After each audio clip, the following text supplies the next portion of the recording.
नमस्कार दोस्तों, स्वागत है आप सभी का हमारे YouTube channel crack the competition में। आज के इस वीडियो लेक्चर में हम एसएसबी, सीआईएसएफ, सीआरपीएफ और एसएससी के एग्ज़ाम्स के लिए जीके का एक महत्वपूर्ण प्रैक्टिस सेट आपके साथ डिस्कस करेंगे, जिसमें इम्पोर्टेंट और एग्ज़ाम ओरिएंटेड क्वेश्चंस इंक्लूड किए गए हैं। सभी क्वेश्चंस आपको हिंदी और इंग्लिश दोनों लैंग्वेज में अपीयर होंगे और इनकी PDF के लिए आप हमारे टेलीग्राम ग्रुप को ज्वाइन कर सकते हैं। टेलीग्राम ग्रुप का लिंक डिस्क्रिप्शन बॉक्स में दिया हुआ है। दोस्तों, ये सभी क्वेश्चंस प्रीवियस ईयर के मॉडल पेपर से लिए गए हैं, इसीलिए वीडियो को अंत तक जरूर देखिए और अधिक से अधिक अपने ग्रुप्स में शेयर कर दीजिए। शुरू करते हैं आज का पहला प्रश्न। पहला प्रश्न है दोस्तों, who is the first women to have been awarded the Yuddh Seva medal. तो युद्ध सेवा पदक से सम्मानित होने वाली प्रथम महिला कौन है? तो इसका राइट आंसर है मिंटी अग्रवाल। इंडियन एयरफोर्स की स्क्वाड्रन लीडर मिंटी अग्रवाल को 2019 में युद्ध सेवा पदक से सम्मानित किया था। दोस्तों, इन्होंने स्क्वाड्रन लीडर जो हमारे अभिनंदन वर्धमान थे उनको गाइड किया था।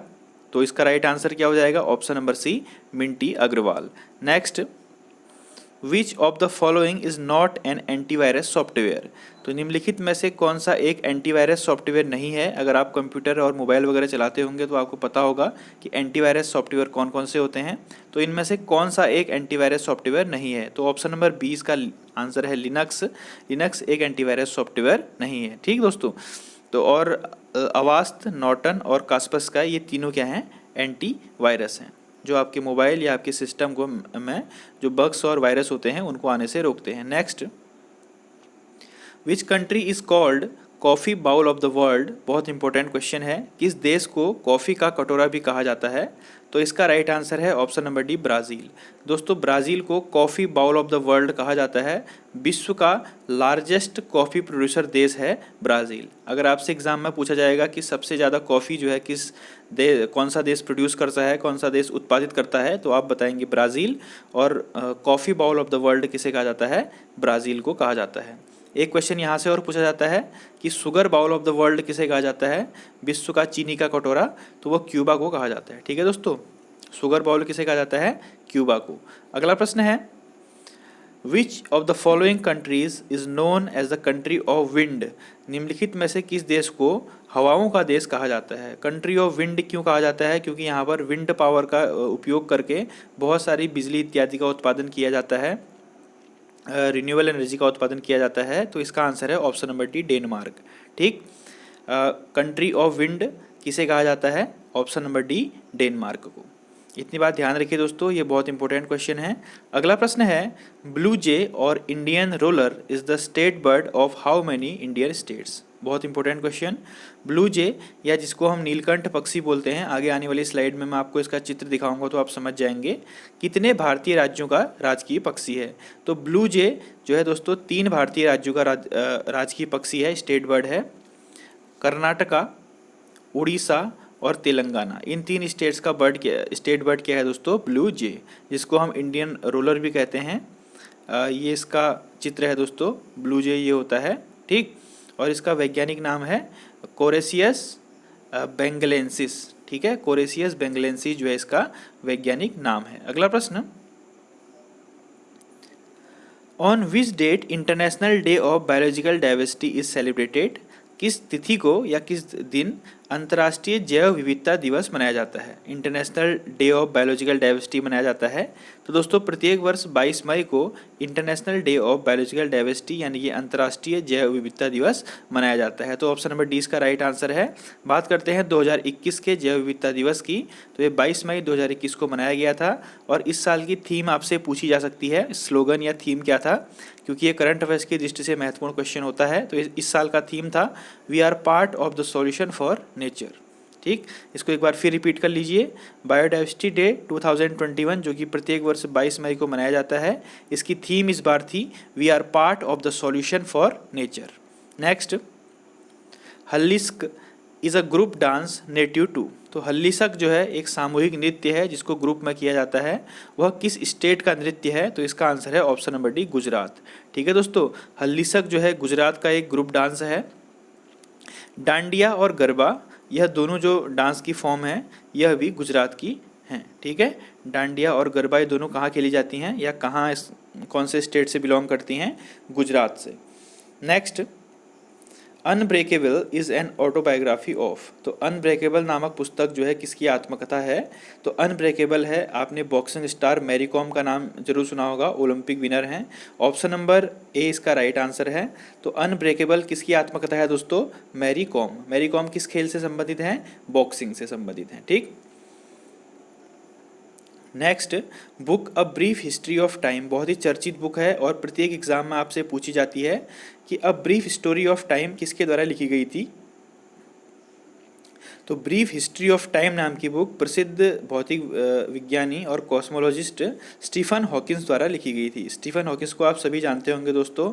ऑप्शन नंबर डी इसका राइट आंसर है। जो लोग नहीं जानते हैं देख लीजिए, ये है स्टीफन हॉकिंस।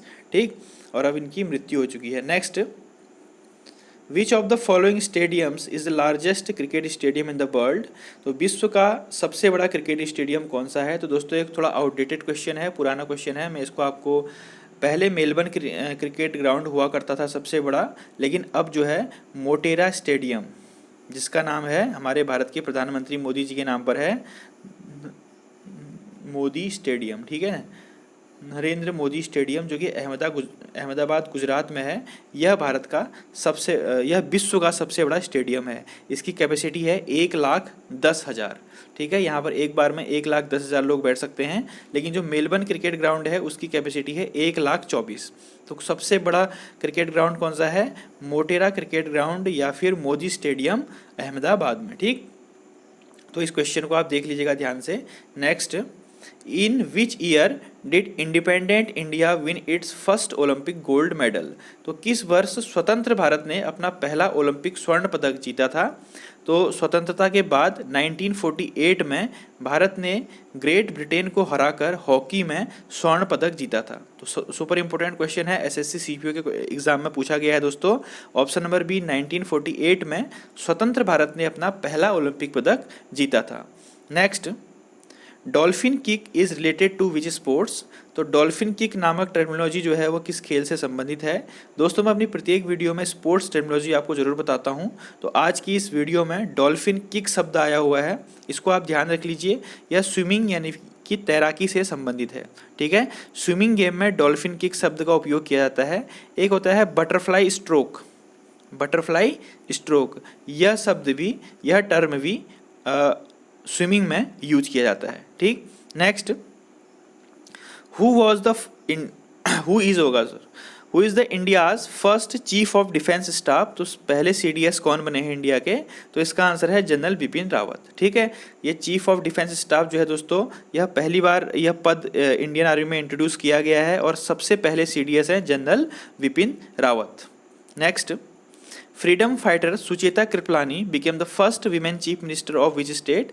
तो अगर आपसे एग्जाम में पूछा जाएगा कि भारत के किसी भी राज्य की सबसे पहली महिला मुख्यमंत्री कौन थी या भारत की सबसे पहली महिला मुख्यमंत्री कौन थी, तो वो थी सुचेता कृपलानी और वो उत्तर प्रदेश की मुख्यमंत्री बनी थी। ठीक है, और भारत की पहली महिला राज्यपाल कौन थी? वो थी सरोजनी नायडू और वह भी उत्तर प्रदेश की राज्यपाल बनी थी। तो पहली महिला मुख्यमंत्री सुचेता कृपलानी और पहली महिला राज्यपाल सरोजनी नायडू, ये दो चीज़ें ध्यान रखेंगे, बिल्कुल कंफ्यूज नहीं करना है दोस्तों। अगला प्रश्न है, who has been awarded by the first Philip Kotler president award?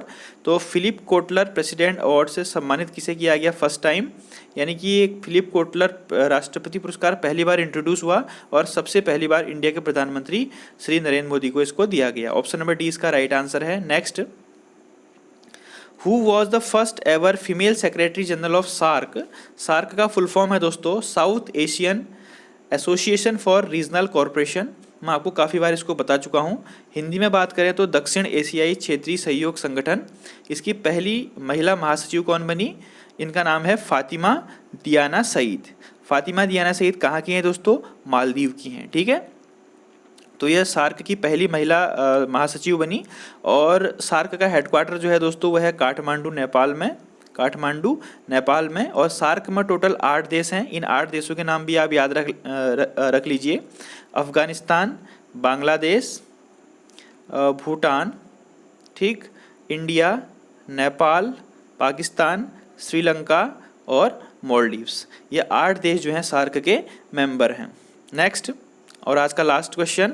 Thanks for watching दोस्तों। अगर आपको वीडियो अच्छी लगी है तो प्लीज़ वीडियो को लाइक कीजिए, सब्सक्राइब कीजिए, शेयर कीजिए और इसकी पीडीएफ के लिए हमारे टेलीग्राम ग्रुप को ज्वाइन कर सकते हैं। अब डेली बेसिस में वीडियो आएंगी। Thank you. जय हिंद, जय भारत।